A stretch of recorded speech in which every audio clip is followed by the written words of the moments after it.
গণহত্যার দায়ী শেখ হাসিনার বিচার এবং দেশবিরোধী ষড়যন্ত্রের প্রতিবাদে ঢাকা বিশ্ববিদ্যালয়ের ছাত্রদলের বিক্ষোভ মিছিল এই মুহূর্তে কেন্দ্রীয় শহীদ মিনার প্রাঙ্গণ থেকে শুরু হয়ে ঢাকা বিশ্ববিদ্যালয়ের বিভিন্ন এলাকা প্রদক্ষিণ করছে এবং তারা সবার আগে বাংলাদেশ লেখা সংবলিত ক্যাপ পরে এই বিক্ষোভ মিছিলে অংশ নিয়েছেন।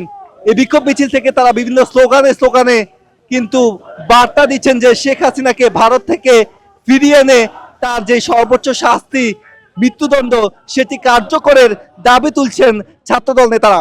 এক্সট্রিম মশার কয়েল প্ল্যান্ট ফাইবার দিয়ে তৈরি, তাই সহজে ভাঙে না, সুগন্ধিযুক্ত ও নিরবিচ্ছিন্নভাবে জ্বলে। ডেঙ্গু, চিকুনগুনিয়া বাহি সহ যে কোনো মশার বিরুদ্ধে দেয় এক্সট্রিম সুরক্ষা।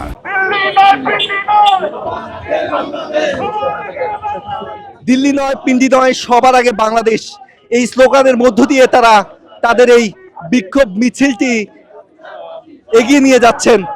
যেমনটি দেখছেন যে কয়েক হাজার নেতাকর্মী সমেত তারা এই বিক্ষোভ মিছিলে অংশ নিয়েছেন।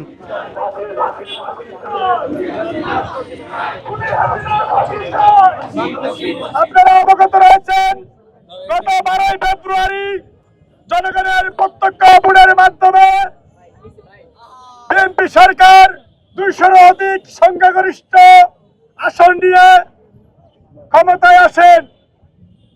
আপনারা জানেন, ক্ষমতায় আসার পর থেকে ফ্যাসিস্ট পলাতক খুনি হাসিনার বাহিনী সহ বাংলাদেশের একটি কুচক্রী মহল বর্তমান সরকারের কার্যক্রমকে বাধাগ্রস্ত করার জন্য বিভিন্ন ষড়যন্ত্রে লিপ্ত রয়েছে। তারা কোনো ইস্যু না পেয়ে এই বাংলাদেশ সরকারের কার্যক্রম যে অগ্রগতি, সেই অগ্রগতিকে বাধাগ্রস্ত করার জন্য বিভিন্ন সময় বিভিন্ন অপকর্ম লিপ্ত রয়েছেন। আমরা আরো দেখতে পেয়েছি এই ফ্যাসিস্ট পলাতক খুনি হাসিনার বাহিনী মাঝে মাঝে তারা উকি ঝুঁকি মারছে।